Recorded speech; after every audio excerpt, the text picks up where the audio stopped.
I mean, the quantity of things, we all would have been fired numerous times if any one of us attempted anything Antonio Brown has done in the last 2 months.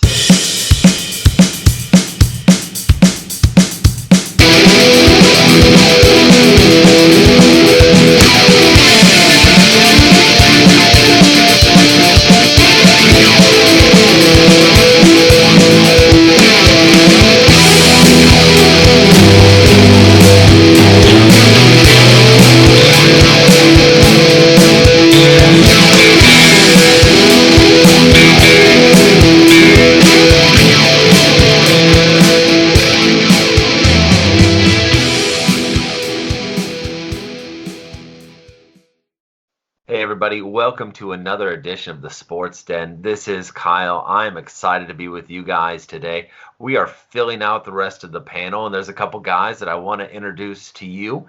We've got a great show lined up, but first, let's find out a little bit more about Addison. I'm Addison. I'm a youth pastor in Cabot, Arkansas. Just a little food for thought for you. If you actually say Arkansas, it's against the law in Arkansas to say the name of Arkansas incorrectly. So I could probably go to jail. But that's really all you need to know about me, other than Cardinals, Cowboys, Mavs, they all rule. Everybody else, they drool. So, yeah. All right, Sean, why don't you tell us a little bit about you? Hey, what's up, guys? I'm Sean. I am from southern Minnesota, just south of the Twin Cities area. I'm a pastor here, and I love all things Minnesota. I grew up in Kansas in the 90s, which meant I couldn't cheer for anybody because they were so bad. And then I moved to Minnesota, and we are still not too great at a lot of things, but you know what? It's a better sports market, and I love being near a more major sports market than I was close to Kansas City growing up. So I'm all things Minnesota except for the Gophers. I'm a huge Cornhuskers fan. Grew up always Nebraska. So 97 is when they won the title, and that's when I became a college football fan. And I said, why not? Why not pick the best team, right? So It's paid off well for you, Sean. it has. I think. I don't know. It's whatever. I'm But not too good at just rooting for the local. I'm not too good at this rooting for the local sports team because I'm about 45 minutes outside of Memphis, but the Grizzlies stink. University of Memphis isn't all that good.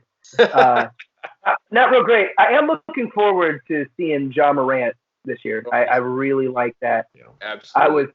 I was really hoping that maybe we'd get Zion, but it didn't work out. So we got the second most exciting rookie.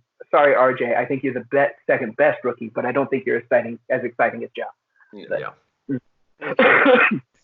Mm-hmm. But it's gonna be fun. So let's go ahead and jump into our rundown. So obviously, first NFL game last night. So does it get a thumbs up or thumbs down in the excitement factor from you guys? Oh. Excitement factor. Oh. Yeah. That was about the lamest kickoff to the NFL season I've seen. I mean, you talk about Peyton Manning putting up 7 touchdowns against the Ravens a few years back. You had the really exciting Pats Chiefs game from like last year. This was in a whole different realm. I watched more exciting preseason So games. much punting. Yeah. So much punting. Yeah. I'm pretty sure I've watched kids in a parking lot play Nerf football more exciting than that. But yeah. It was bad. Listen, I don't understand the Bears running a running back by committee when two of the three of them are awful. Your rookie, every time you gave him an opportunity to run, did good. Exactly. Mike Davis and Cohen up the middle was a guaranteed 2-yarders. And the fact that Nagy, who won Coach of the Year, so he's not dumb on that aspect, but the inability of him to do anything besides try to throw a 3-yard out to Cohen and then see that get sacked every other play, it was baffling. Robinson did a decent job. Matt LaFleur and Aaron Rodgers are also nowhere close to the same page. Yeah. That was absolutely evident. So I definitely struggled. I love a good defensive struggle, but I don't think last night it was two defenses playing amazing ball. I do think that No, the it was defense is really good. I don't think the Packers defense looked as good as only allowing 3 points. I think it was all in the play call, and I think you have something there that Matt Nagy just didn't play call right. I think they only ran like the ball 15 times, and they had 65 plays.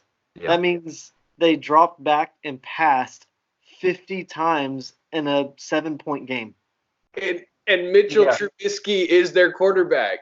Like, I understand you have Aaron Rodgers and you're throwing 40 times. That makes sense. Green Bay is historically not a run team. But this is Mitchell Trubisky we're talking about. Yeah. I do not he believe was he's a quarterback. let's see, Trubisky was 26 of 45. And he got sacked And, 5 times. So, yeah. Got sacked 5 50 times. pass plays. And how many of and those then- were just dump offs to Cohen? And then my favorite quote of the entire night, Tremont Williams.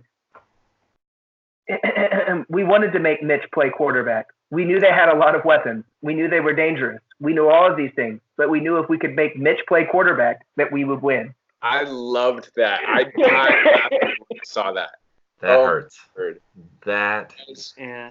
As an NFC North, just honed in always on the North. Last night's game was only good for me because I'm like, we can beat both those teams. The Vikings can beat both those teams that showed up last night. Like that was my takeaway. What's that? I said it's bad when you think the Vikings can beat a team.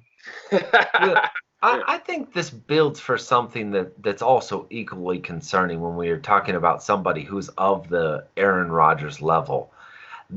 If this offense looks this bad for the entire year, this could be a legacy ding on Aaron Rodgers. I mean, this is a guy who's beyond talented, has incredible footwork, great arm, and good eyes, but yet the between the ears stuff is problematic. You saw in that one drive when it clicked and he did what LaFleur really wanted to do, and you saw that offense that he designed. 4 plays, 74 yards, a minute 30. Like, a minute 30 was the scoring drive. And then to sit there for the rest of the evening and just torture us with mix-ups on audibles, delay of game penalties, and he looked apathetic. I mean, it was like a little kid being told to go do the dishes and just staring at him. It's historical Aaron Rodgers, though, and it's especially when he's LaFleur versus Mike McCarthy, and they're not the same person. No. And so I obviously I don't like anything the Packers do or say or anything like that. But I was a little scared of Matt LaFleur being hired because the dude does know offense pretty well. Like, he has proven that he's got a decent system and he's got a bunch of knowledge. So the question was, will they work? And, rocky start to the season for sure, which I love to see. Yeah. But they're 1-0. True. Yeah. Yeah. So you just look yeah. at probably the two best teams in the North, and they just faced each other. One of them came out 1-0 against a stifling defense. Yeah, sorry, I do think that the Packers and the Bears are better than the Vikings. Dude, what have the Packers done to prove anything that they have leapfrogged the Vikings? That's my question. Well, I mean, you had the really... I mean, they have Aaron Rodgers back. Yeah. But you saw last night, is he? Yeah. No, so here's the thing. How much of this is because Aaron Rodgers set out all the preseason games? Like, he's rusty and coming off a season where he didn't really play a lot. It could be getting back into game speed. Obviously, practice speed and game speed are two different things. But I really do think the Bears' defense is that good. Also, Yeah, I think the Bears' defense is really good. But I also think he hasn't built any chemistry with these guys for a year and a half on the field. But, he is also an experienced vet. And the great thing, once you have experience in any occupation, you can work with people substantially faster than if you're a rookie guy starting out. He's got more experience. And that's why you see quarterbacks becoming broadcasters. because their ability to recognize things faster than everyone else is such a huge quality. Tony Romo is predicting what people are calling in the plays on CBS. Like, veteran QBs just get it. And so I don't think sitting out the preseason for a person of an Aaron Rodgers level, I don't think that's that big of a deal. Mitch Trubisky's a bigger deal. Mitch Trubisky needed to get more reps, clearly. He's not at that level yet. He was a guy who got shocked when the Bears drafted him that high, and you see why. You see why most pundits got shocked. Absolutely. And Kyle, to your point about David Montgomery, too, as a David Montgomery fantasy owner, they ran him 6 times, and I believe I saw the statistic last night that all the runs were to the left.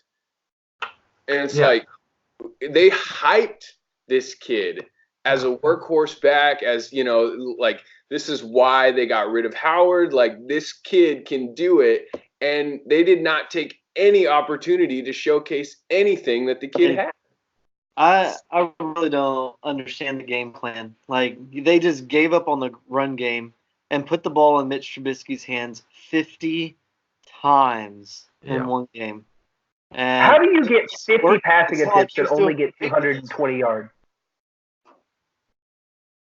Boy, like, I don't understand how you get 50 passing attempts and only get 220 yards. And against a defense that I wouldn't call elite either. Yeah. It's not like he was playing Bears defense. I can understand that more so, but that wasn't the case.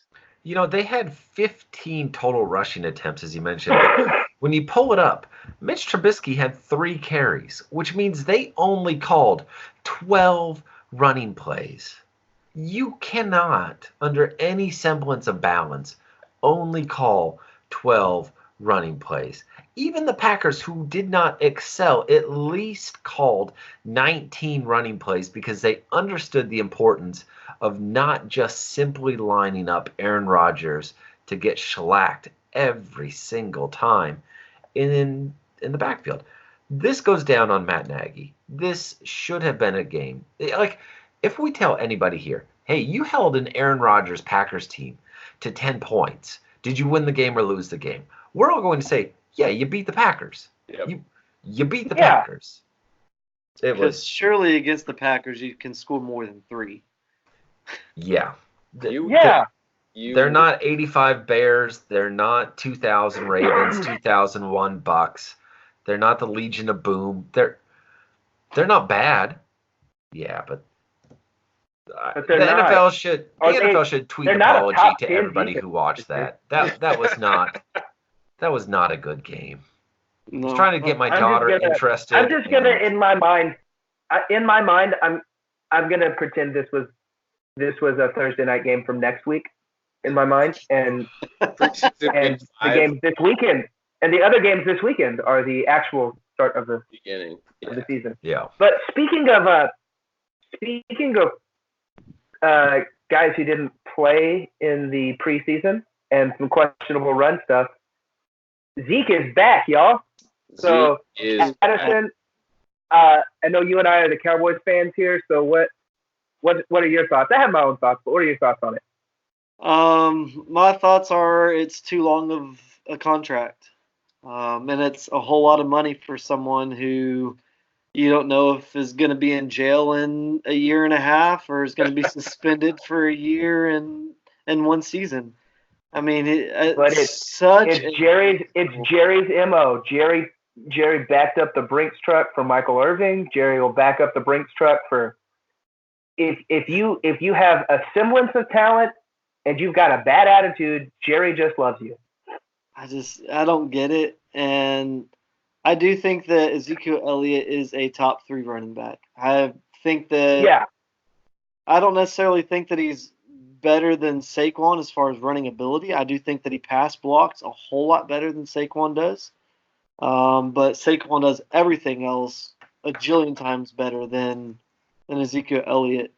I would rather have I think I'd rather have Tony Pollard playing for us than Ezekiel Elliott, just simply from the fact that Ezekiel Elliott is a liability off the field.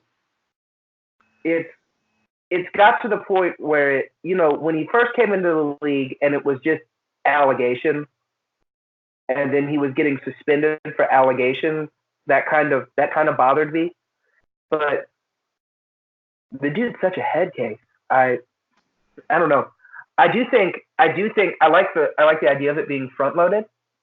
Because that was smart. It gets him out in a couple of years. I get it.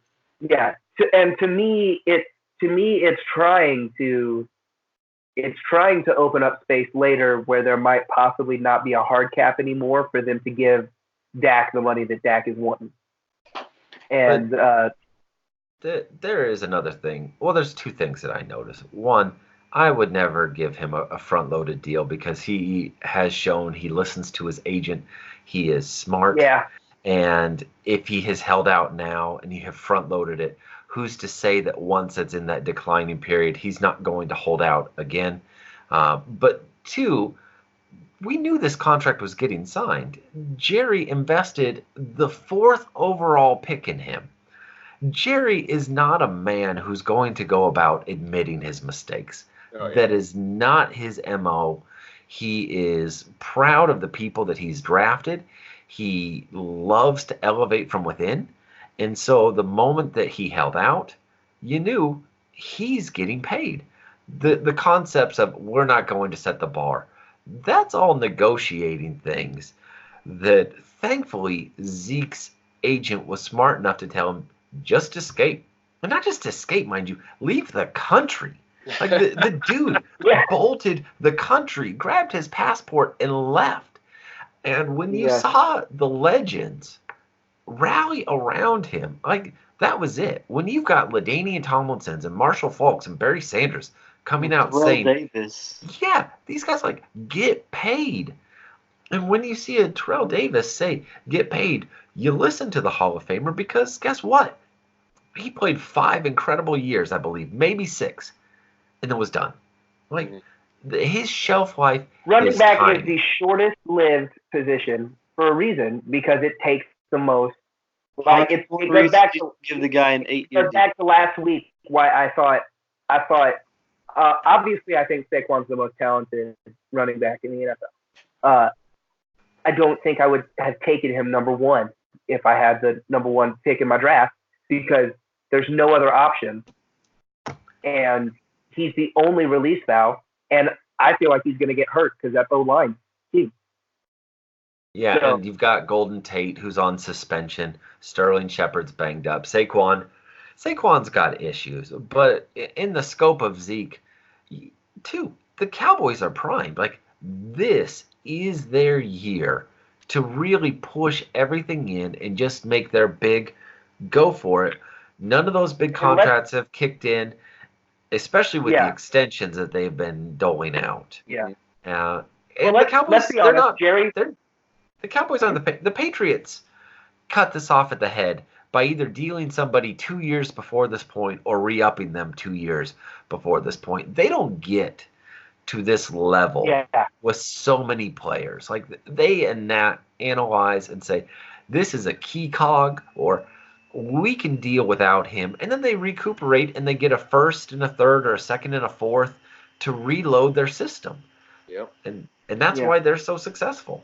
Yeah, they've been doing it for a long time that way, though. I think Dallas has only been operating this way for the last 4 or 5 years. They've kind of changed the way. Because of Jerry. Jerry thrives in dysfunction.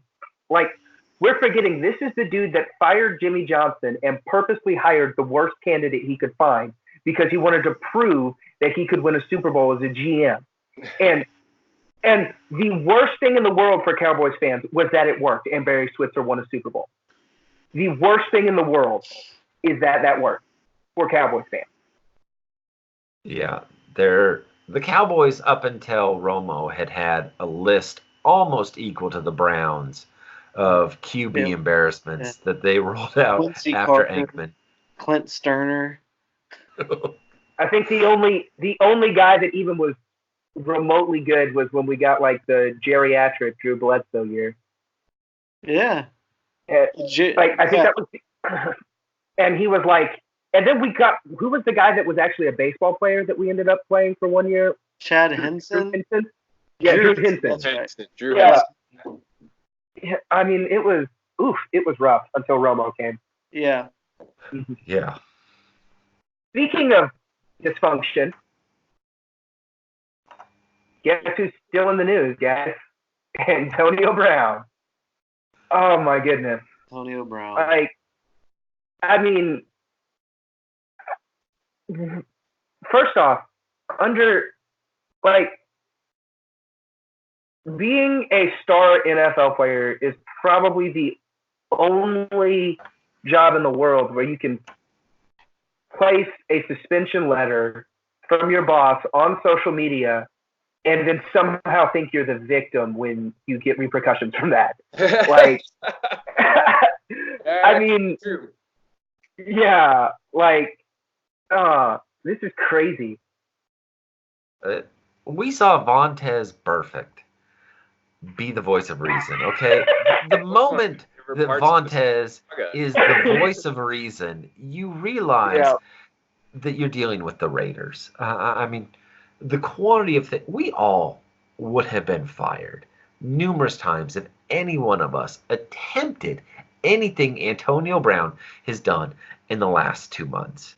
And it's my hot take for the day is going to be right here. Antonio Brown never suits up and plays for the Raiders. Or if he does, Mike Mayock quits on the spot. Like, this is it. That one of those two things will happen. Either he's fired, because you read the details. If he's suspended with the way the contract is written, they can save themselves $30 million in the headache that is Antonio Brown. But if John Gruden wins, because John Gruden wants to win to prove that he didn't make a mistake leaving his cush ESPN job, and he says, I want Antonio Brown, then I don't see how a guy's pride can handle working in that organization when you have zero authority and you're in an authority position. So there's my hot take for the day. Mayock's done or Brown is done. It's tough because what I see in the NFL is this culture of entitlement that I think the NBA has, but it's different because of the caps and because, you're 1 out of 5 starters rather than 1 out of many starters in an NFL squad. So it's like all these guys see what NBA players do and they're like, let me do that. Or, they see a guy like Bryce Harper throw a tantrum and they're like, okay, I want to get paid too. But the NFL is set up so much differently. Yeah. And so you've got guys like Jerry Jones that's an enabler, like Mike McCarthy, like I mentioned. Like, they have these cultures of enablement, and we're seeing where is Gruden gonna fall on this? And I saw, what was it? Is Michael Thomas that mentioned something about Mayock this morning? Was like, dude, you can't trust Mayock either because he had me 5th overall in the draft or something like that, and look how that turned out. And I about died laughing. Because it's just that just cracked me up. But it's like, man, sometimes these are moments, like you said, Kyle, it's like this is going to be the hill that somebody dies on. And it's like with Zeke, you knew right away. You knew he was getting paid, and that's why I have him on 3 of my 4 fantasy teams. I'm okay with that. Like in the 5 to 7 pick range, I was glad. That's the perfect. It was perfect. But with Antonio Brown, like, this is somebody is leaving the Raiders organization after the fallout of all this, and who knows who it's going to be. But man, I'm just glad I'm not a Raiders fan. So let's say that it is Antonio Brown. Let's say Antonio Brown is the one who gets cut, released. They get their $30 million back. 2 questions. 1, where does Antonio Brown go? And 2, what receiver does Oakland get? So I can answer those. Or do they just go with what they've got? 1, I got a phone call this morning from the Raiders, so I'm not saying it's going to be me, but there has been some interest because they saw my 1 highlight catch from JV football in St. Helens, and they're intrigued. But there has clearly... This has Patriots written all over it. Taking disgruntled A disgruntled Oakland wide receiver. This is Randy Moss 2.0. Like, this is it. Is it not? Yeah. That I agree with you. By the way, as we're talking, a new news story dropped about Antonio Brown apparently brought a social media team to follow him to all practices for both last year with the Steelers and that was what caused all the issues. He also just apparently tweeted that Big Ben is a blankety blank phony. I just saw that. And so, as we're talking, he's still in. But look, I would think he's got to be a Patriot by the end of the year. I'm very confident he's going to be. I've heard rumors of he's going to go to the Cardinals or the Packers, or I heard someone say the Texans. There's no way he goes to the Texans. The Texans are set. Yeah. I think he's a locker room cancer, and whatever team drafts him needs to isolate him, put it in his own chamber, and be like, dude, we'll give you whatever you want. He wears socks. Just make sure he wears socks in that chamber. It actually shows that he just gave a very emotional team apology. Okay. When $30 million is on the line, and your agent says, "Hey, we're not going to see any of this if you keep your antics up," I don't care. I believe, Sean, you mentioned it was contracts. Zeke got paid in NFL standards. Kent Bazemore of my beloved Portland Trailblazers is getting paid more this year than Ezekiel Elliott, who just set the highest NFL running back contract. The salaries are nowhere close. And Antonio Brown, he's not catching endorsement deals unless he's getting endorsed by a local attorney to come help bail you out on something. He's not picking up these extra income revenues that you need. Yeah. So his agent hopefully got a hold of him, said, knock it off, get in there, apologize. You at least have to be on the roster for week 1 to be guaranteed. Now, he should also be suspended. That way, the weird technicality of the rules can negate firing him. Plus, you have to suspend him. You don't get to call out your GM and be like, I'm going to punch you in the face, punt a ball, and say, find me for that, and then leave practice. That can't happen if you're an organization. There's just no way. Speaking of dysfunctional organizations where people keep quitting, Team USA almost lost a game. We had to go into overtime against Turkey in the FIBA World Cup, and it looked as if all hope was lost. And then we played Japan, and I think the final score was 800-1 or something. No, it was. No, I have to look it up real quick. But it was. I think at some point in the third quarter they had 27 points. Japan did at some point in the third quarter. I think it is 80-some, 40-some, or something close to that. Yeah. Yeah, it was. I mean, it was. It's a whole pathetic squad that they've got, and to me, whenever I think about Team USA basketball, you think about superstars playing. Yep. Yeah. And you think about the top 10 players in the NBA that are Americans, at least they represent Team USA. That's not this. Mm-mm. I don't even think there is one player on Team USA that is the best player on their NBA team, and I can't decide if that's Tatum or Kemba Walker. Boy, I would say Walker, and I'd give props to Walker. You don't think that Donovan Mitchell is the best player on his team? Rudy Gobert. You think Rudy Gobert is overall better than Donovan Mitchell? I think the gravity that he affects the game with is significantly a higher impact than Donovan. Now, I think Donovan will within the next year and a half to 2 be better than Rudy, but right now it's Rudy. I'd agree. You take Rudy off their starting 5 versus taking Mitchell off their starting 5. I think Rudy creates a bigger hole Well, it's also a lot easier to find an impact shooting guard than it is to find an impact center. Right. Mm-hmm. A defensive player of the year. Yeah. But yeah, That's the true. FIBA require, like, I don't know if we can remember the time after 04 when we came back from Athens with the bronze. Mhm. Like, that was, and keep in mind, like, the basketball standard for America is so high that a bronze medal is a disappointment. Absolutely. Any other country comes back with the bronze and they're feeling good. Yep. But we come back with the bronze, and after that, we create the requirement that states if you want to be in the Olympics, you have to be a part of the FIBA World Cup. And it's cyclical. You know, you go through these moments where you see the superstars come up, you experience dominance, and expect to get the gold, and then it's a foregone conclusion that you're going to win. But not with this team.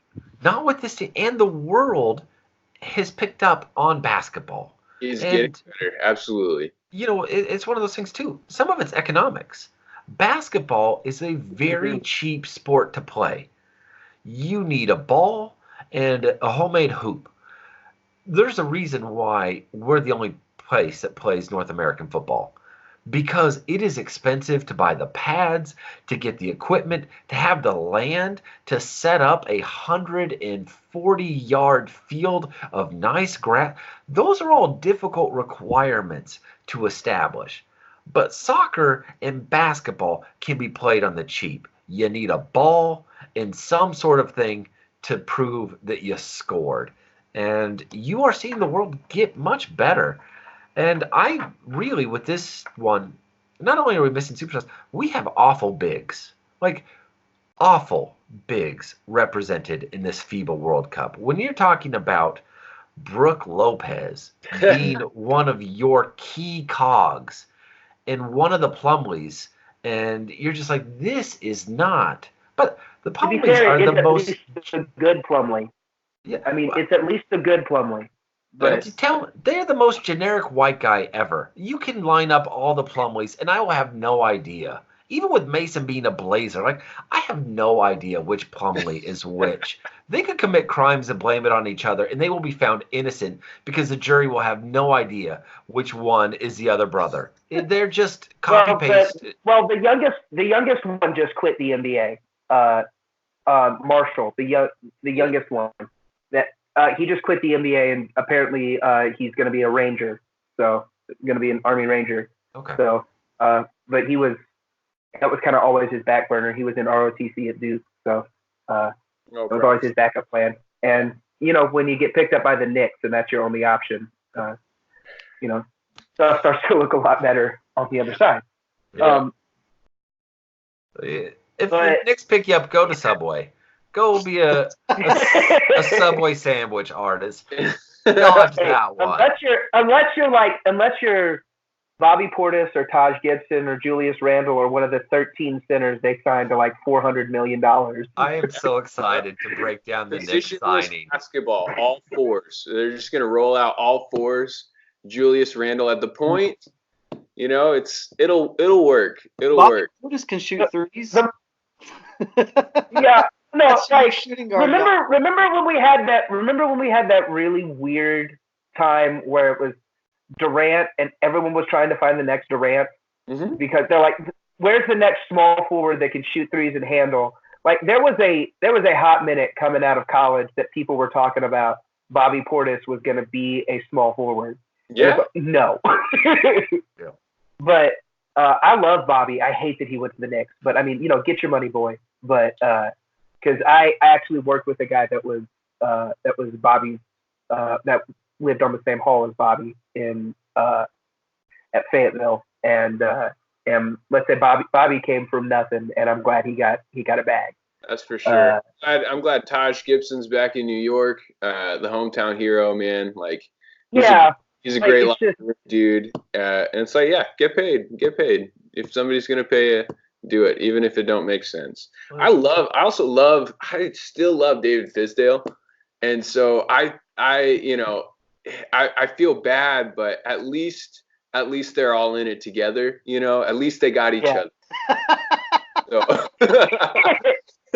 Might not be a great situation, but at least we got these guys together doing this bad situation together. Maybe it'll make it more fun. You know, so I So while we're on the topic of was ranting about the World Cup. I think it was this morning or last night or something like that, and he proposed the what if the FIBA roster was composed of 25 and under, strikes competitiveness, makes them watchable. They're not guaranteed to win everything, and then he rolled out this theoretical lineup. So think about this. What if you've got Ja Morant as the point? You've got Booker, Tatum, Zion, and Karl Anthony Towns. I mean, that's a lineup that I'm watching. And I don't have like the dream team expectations for, but that's an exciting basketball lineup just to see them play together. And even if you swap out some of those names or you add in some different things, it's an interesting theory that I think could work in the short term to boost longevity in like future hopes for FIBA and the Olympics and things like that. Because if you've got until you're 25 to play for your country, more guys I think are apt to be like, all right, let's do it. You know, I don't know. What do you think? It's an interesting proposition to say the least. I feel like one of the great things, especially about Olympics and the Olympic Games, is you've got countries that are sending their best athletes for those sports. And what we're talking about is for Team USA basketball, we're not going to send out our best. We're going to send out some of the really good talent that we've got, but we're going to hold our best. Well, we're not sending out. I have a couple of problems with Sean. I know you said it was Chris Broussard starting five there. So here's number one. Booker already turned it down. Booker said no. Karl Anthony Towns can't play for Team USA because he was playing at like 8 years old for the Dominican team. I think there is some sort of loophole because it's been time since he's played. He's played on both international and U.S. basketball teams. Okay. So I think at this point, I think he'd have to choose and stick. I can't remember what it was, but what Hakeem naturalized and played on the Dream Team too. So, so there's got to be some loopholes that you do. I just don't like the idea of saying because we have good players that aren't willing to play, suddenly limiting the field to sub 25. Because then what if Zion Williamson 6 years from now is 26 years old and wants to play for Team USA? He's no longer below 25 years old. Right. I don't know. It's you also run into the problem of just it's the World Cup. We're talking about getting people to the World Cup, and we're all sports fans, and everyone listening to this, that's clearly why you decided to listen to this podcast, because you like sports. Mm-hmm.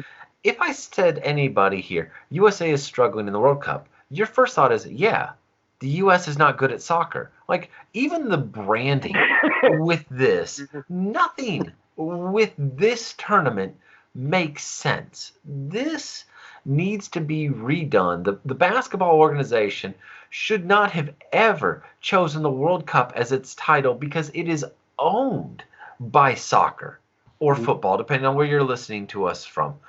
It's owned by that.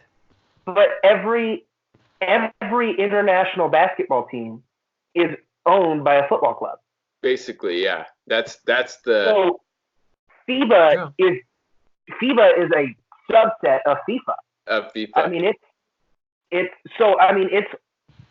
this is a back burner for the international people just as much as it's a back burner for the U.S. There is one premier international basketball tournament, and it happens with the athletes living in Olympic Village. Well, I don't think it is a back burner for everybody else.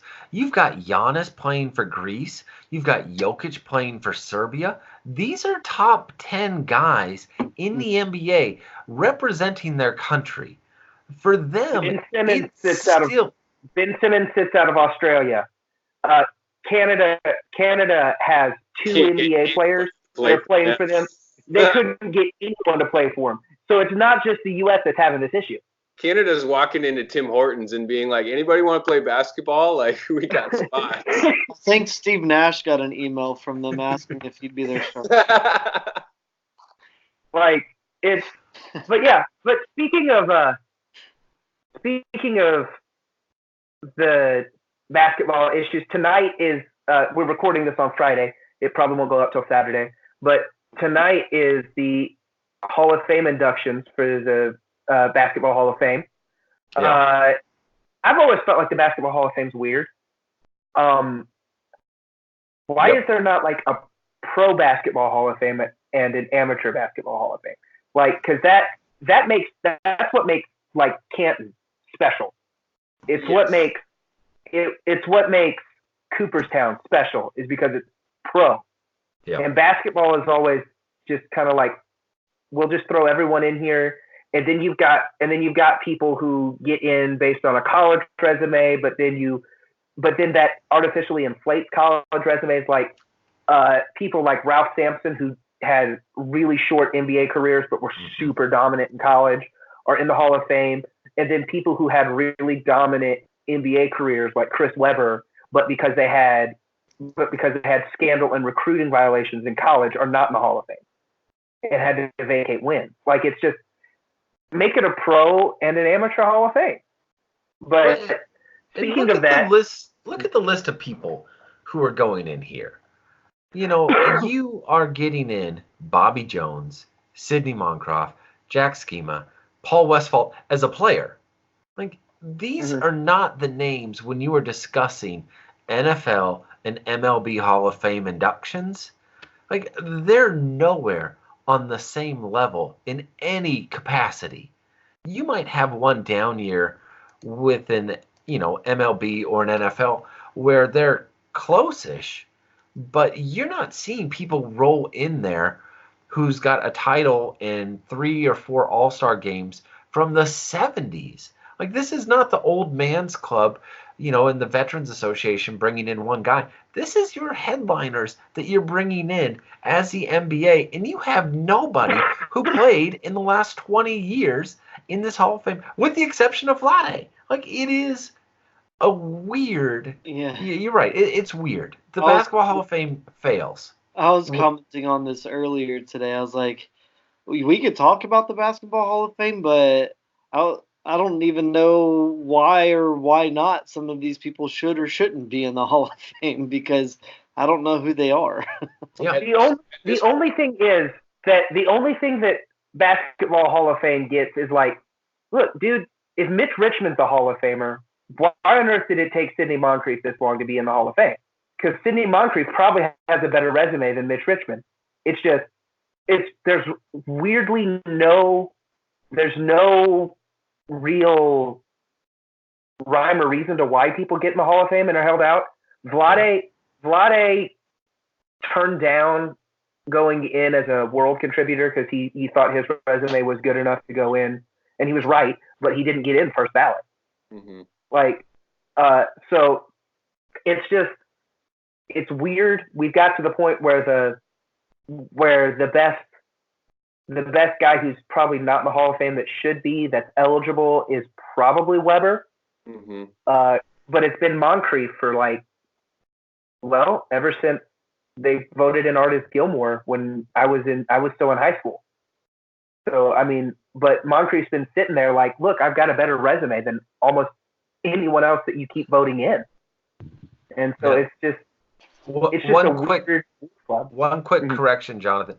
Vlade actually got voted in via the International Committee. He did not. He did. He is not in on his own NBA playing career, which that's for debate. But he is in via his international work and not just directly based on his NBA career.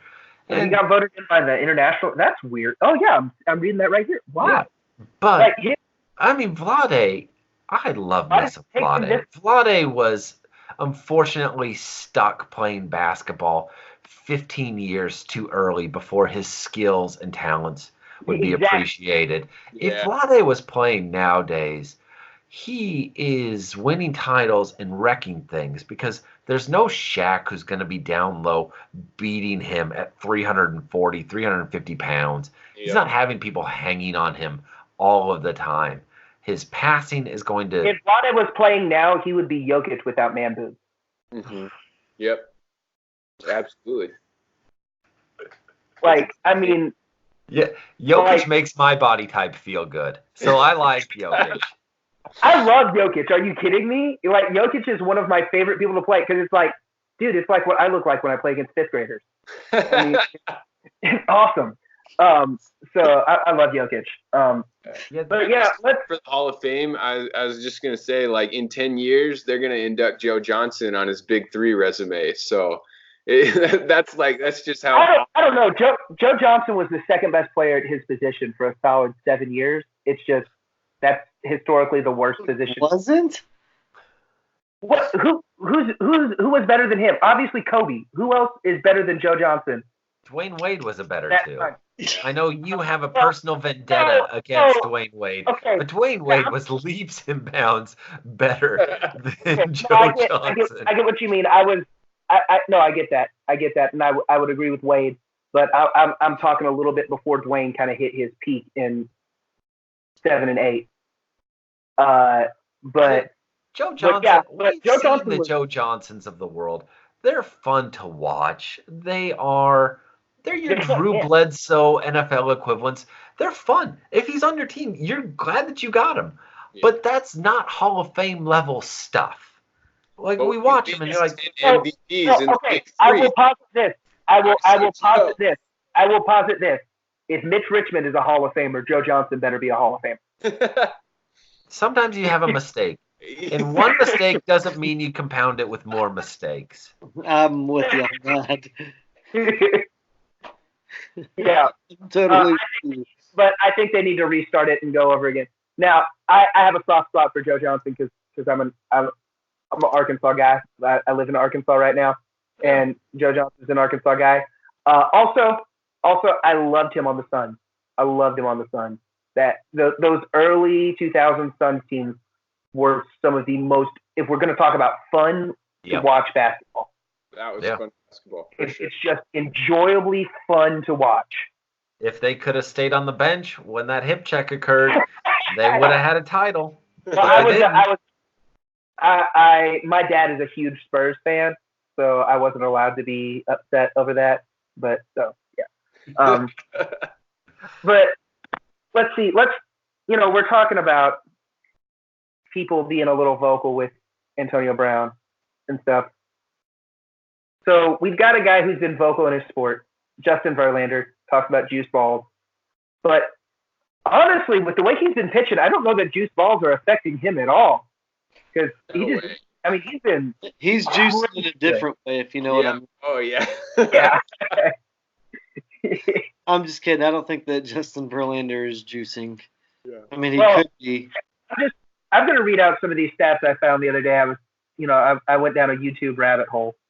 And so, but it was, and I believe it cut off in 2018 instead of this not counting statistics from this year.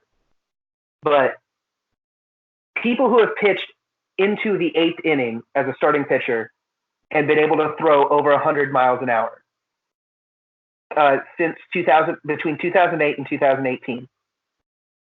Luis Severino did it once. Garrett Cole did it twice. Noah Syndergaard and Nathan Eovaldi did it 3 times. James Paxton did it an incredible 4 times.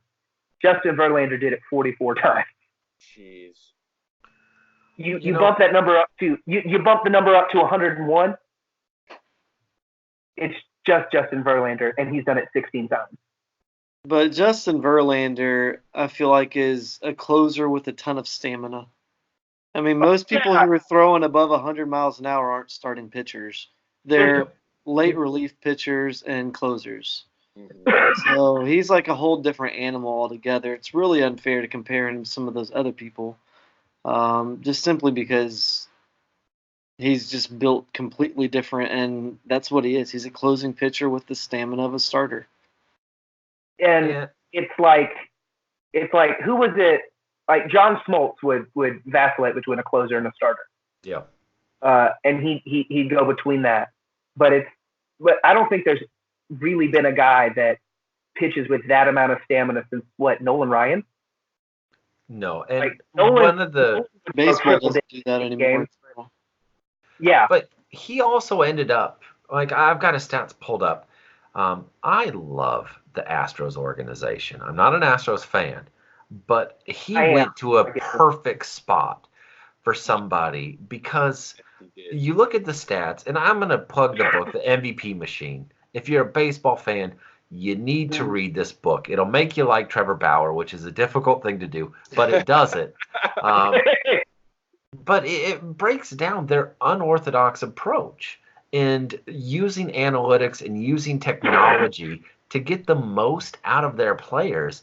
And he went to an organization that is on the cutting edge of everything, of pitch development, of workouts. And you look at the numbers. I've got them pulled up here.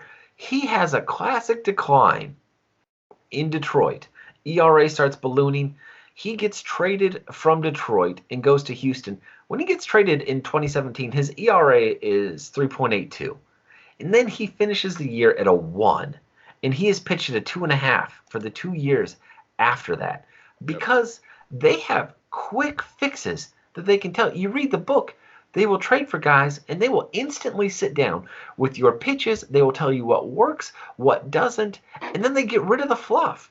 And they hone it down into such an incredible method that the Astros, there's a reason they can grab nobody pitchers and get them to be good. But then they also get great pitchers and make them, they make Garrett Cole. The Astros are the potential of Garrett Cole, which he was drafted number 1 and then went to Pittsburgh, who doesn't know how to do anything with their own people. And then they save him from Pittsburgh and make him into a stud. Oh, yeah. An absolute stud. So he goes to the perfect place. And, Verlander's point, though, about the juice balls, the stats for AAA baseball are up 54% for home runs year over year. Some of that is fixing swing mechanics to actually get them to have the angles to where you launch the ball up, which anybody who would understand engineering would say, yeah, if you want to hit a home run, hit the ball up. So there's some of that. But too, the fixing of baseball and realizing that an out is merely an out. Like, that's a big deal. Removing the stigma of a strikeout versus getting into a double play, not appealing. It is not exciting to watch strikeouts. But there's a lot of combinations that's not just only the striked ball and only a juiced ball. There's a myriad of things that are all kind of forming together. And these guys have been tested more now than ever before. They're not juicy because we've already dealt with juiced baseball. And my boy Barry allegedly picking up some steam with some additional help, allegedly. It's a different era. And the balls may be juiced, but the launch angle, it really does play into a big. No, like to your point, when strikeouts are up, huge too. Huge. And the reason for that is, I think, your analytics. Just like hitters are using launch angle, pitchers now have spin rate that they get to figure out. And spin rate is massive in knowing how hittable someone is. And Verlander is one of the least hittable pitchers in baseball because he has a massive spin rate. Yeah. And you can tweak spin rate. The MVP machine talks about how they've got this Edgeometronic, and it can tell you within, millimeters where your grip is and how you need to adjust it minutely. Millimeters off of moving your index finger to the left or the right or up or down just a smidge to get the ideal release point. And then you just spend all off season working on those pitches.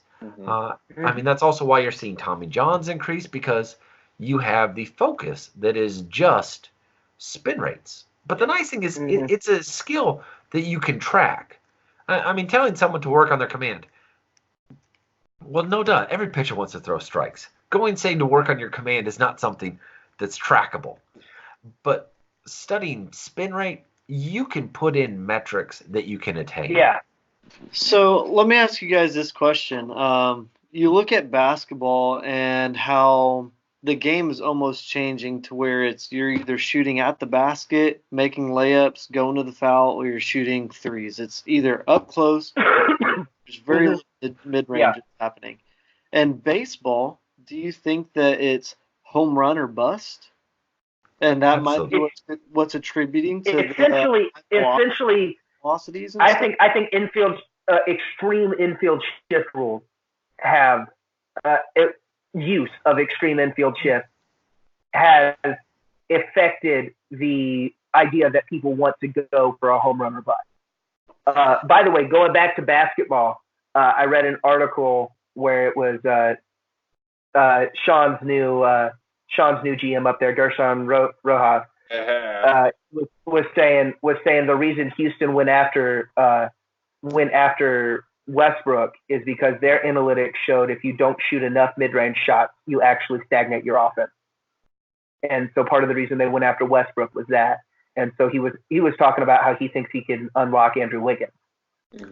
So hopefully someone needs to unlock Andrew Wiggins. Somebody does. Yeah. It won't be Canada, that's for sure. So I will jump on with I don't think the shift is as big a deal as people want it to be. The fact that you're talking about baseball scores, which are somewhere in the 3 to 5 realm historically, you get a home run with a guy on base, that can carry you if your pitchers are doing their job. So why not go for the home run? Your goal is to score. The home run does that without anything else. You don't have to worry about working the guy up to first with a sacrifice bunt, giving up a valuable out when you can just swing a dinger and get it done with. Yeah, I mean, Sean's Minnesota Twins just broke the MLB home run record. But that's historical every year. That record was set like 2 years ago. No, it was set by the juiced up it wasn't the juiced up. It was the 96 Edgar Griffey Buhner Mariners. Yeah, it was 96 Mariners who had the record before that. Because I would posit that was prime juicing time. But yeah, Twins have 7 players and maybe 8. I can't remember if one just happened this month or what. But at the end of August, I remember the number 7 with 20 home runs or more for a historically money ball, small ball team. Like, this season is just wild. Like, people have never been so excited to watch a Twins game because it's not this like money ball, pitch for contact type of game where it's like all, how it was. Like, this is like, man, anybody in our lineup can go in and just clear the bases. Which is kind of how it was, especially late in the year for the it was like 2004 Red Sox. Mm-hmm. And they ended the Yankees are close behind too. They may break record that was standing by the end of the season, if I'm not mistaken, as well. Like, and so you're seeing this, like, and I think the analytics are playing huge into that. When the Twins changed their GM and they went into full blown analytics mode, you look at our new manager. I mean, he is always reading about the analytics. I mean, you look at the success of that and the advanced statistics and analytics in the NBA. You look at the success of a team like Houston, who is not that far removed from being terrible. And they Houston's the only team in the history of sports in America that did that. Let's purposely be bad, get a bunch of draft picks, and actually turned it around and won a championship. And no one's done that. Absolutely did.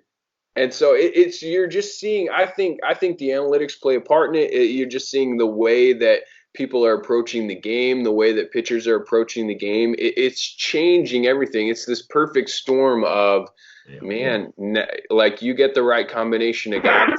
And look, Nelson Cruz for the Twins right now is just having a renaissance year.